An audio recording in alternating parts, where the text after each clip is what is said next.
afternoon. Welcome to this very special edition of Market Masterclass on Money9. I'm Sakshi Batra. My guest today is someone who's a market veteran and a guru to so many who want to invest in stock markets. Now, he's been an ace investor, investing in the Indian equities and global equities as well for over 4 decades. And the kind of wealth generation that he has done is something that only a numbered few have been able to do so in the history of Indian equities. I'm joined by a very special person today, Mr. Shankar Sharma, who's the co-founder and vice chairman, First Global. Thank you very much, sir, for joining in on Money9. It's our pleasure to have you with us.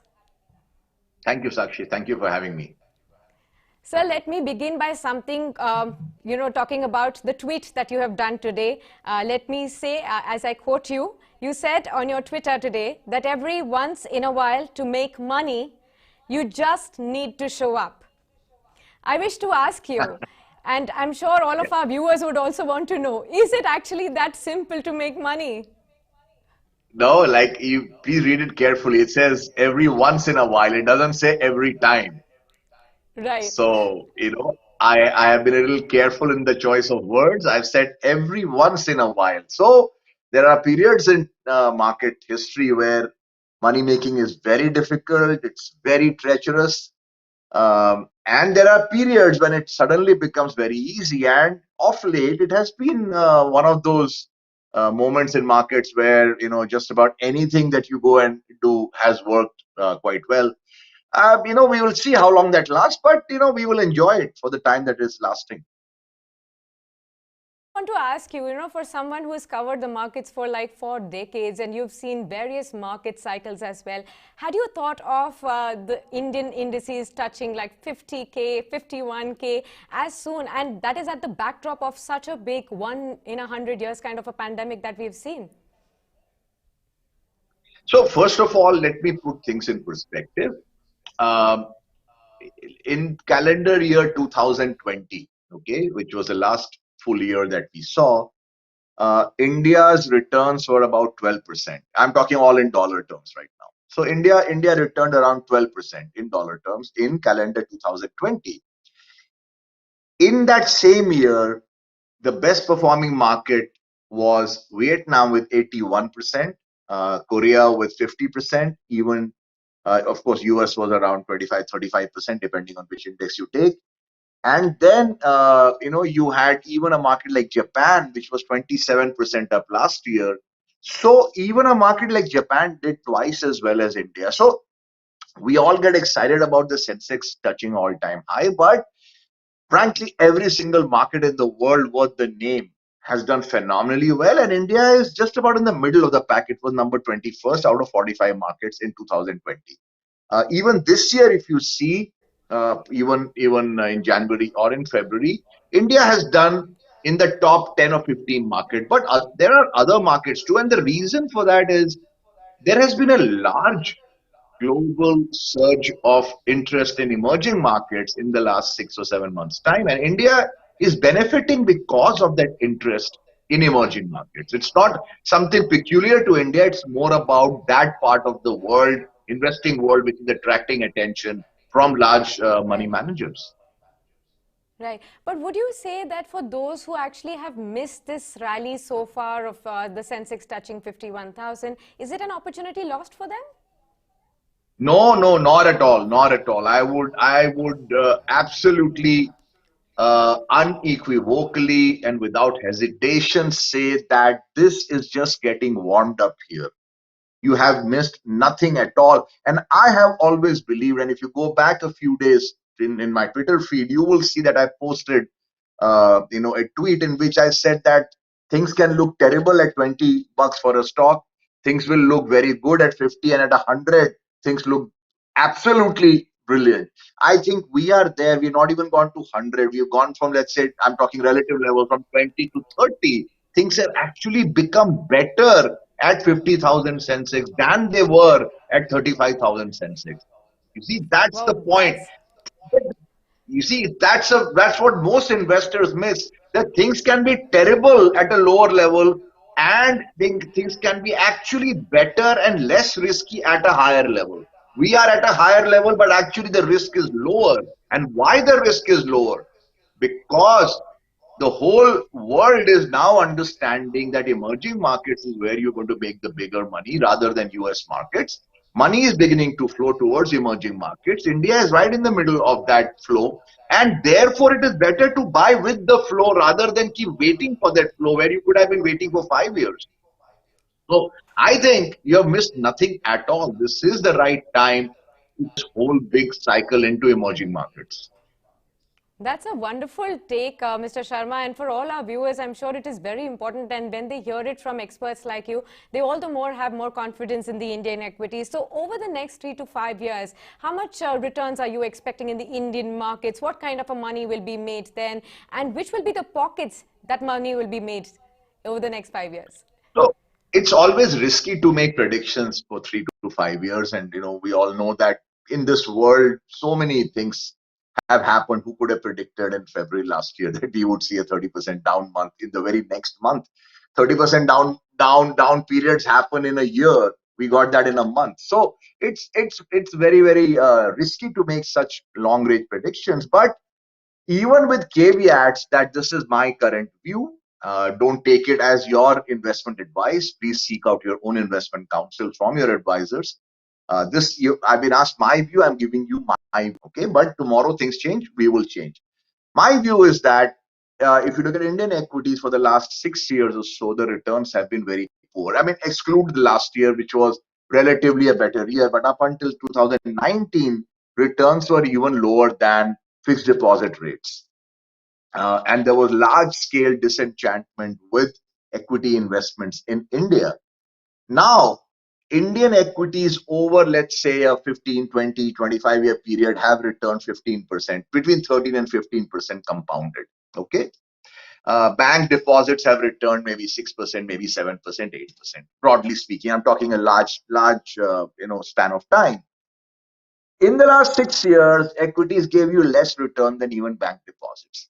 Now, as a result of that, something interesting has been set up, which means that in the future, in the next 5 years, Indian markets need to give you returns in excess of 20% uh, annually for the long term average over 10 years to become 15%. Because Okay. you've given only 7% in the preceding 5 6 years, you need to therefore give 20% or so for the next 3 to 5 years for it to meet the long term trend line of 15%, which only tells us, which is what I was just saying a while back, that don't think you missed anything. Last year markets gave only 12%. It's not as if you're buying 100%, 200% higher. I think you are buying at the right time when you're buying today because you're getting the tailwind in. Uh, I don't think you missed anything at all. In fact, sir, you talked about fixed deposits and how, many years back you would say that there was a disenchantment with the Indian equity indices. Not many people were investing. But even now, when we see the kind of success that the Indian markets have seen, probably not in the same proportion have we seen the retail participation grow. And on Money9, I would reiterate that, our aim is that we want to inspire all 130 crore people who've not yet begun their investment journey. And through you, we would be able to do that. Help us understand what should they understand with respect to asset allocation, the diversification when it comes to equities at this point in time. So, I mean, that's a good question. I think equity markets are meant for everybody, but they have to be done right. I mean, for somebody to say that you can just walk in at all points in time and make easy money, like I said, sometimes it is easy. Like, lately it has been easy, but it's never that simple on a long-term basis.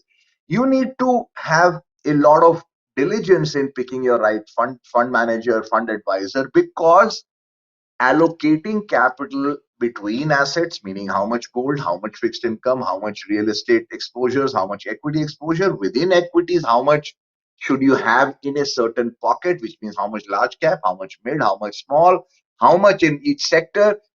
Those are the inner games of investing. Just blindly buying something never works because different things perform differently in different eras. So, for example, small caps had a great time in 2018, right? I think the small cap index was up 60-65% in that year. And after that, there was a huge drought of returns. If they collapsed 25 and then 25 more in 2018-19. So basically, the index halved in the course of the next 2 years. Everybody was chanting the mantra of small cap in 2018, and everybody lost money in 18 and 19. Yeah, I'm sorry, 17. 17 was the good year, and 18 and 19 were terrible years. Right. Now, that's the kind of thing that can ruin investors. So you need to ask your asset manager that what allocation strategy are you following? Are you mitigating risk on a regular basis? Are you going to be putting all the eggs in a single basket, meaning small caps or banking stocks? I mean, you've seen how banking stocks were hammered in March last year. People lost Yeah. 40, 50, 60% overnight, right? We have seen that just less than 1 year back because your fund managers went and put 60% into banks and NBFCs. That is irresponsible investing, which the problem with that is such experiences force in small investors away from stock markets. That is the real problem. That people then say it's too risky. ये नहीं करना है अपने को bank fixed deposit is better or gold is better or a house is better. Equity markets done right actually give you very good risk adjusted returns, but allocation has to be right. Not all your eggs should be in one basket. The fund manager should be able to navigate up markets as well as down markets, not only play the easy game like in a bull market. So those are intimate questions you need to ask your fund manager before you put your money into it. Right तो आपको ये लगता है sir कि अभी mid cap और small cap का time आ चुका है और यहाँ पर निवेश करने के मौके अच्छे आएंगे और क्या आपको ये भी लगता है जो छोटे निवेशक हैं रिटेल निवेशक हैं अगर वो नहीं समझ रखते हैं तो एक एसआईपी के जरिए एटलीस्ट इस पॉकेट में इन्वेस्ट कर सकते हैं would you recommend that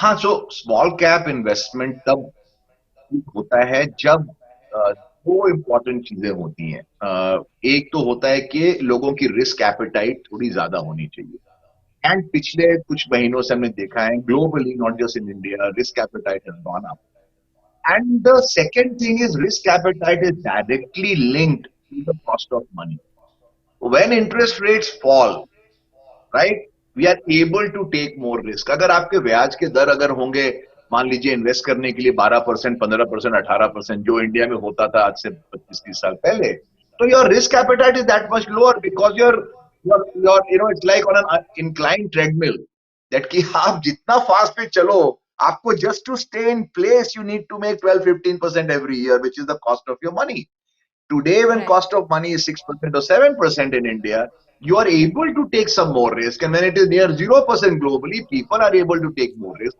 which is a great environment to put money into relatively riskier ends of the market. I'm not saying all your money, I'm saying part of the money. Again, please remember that.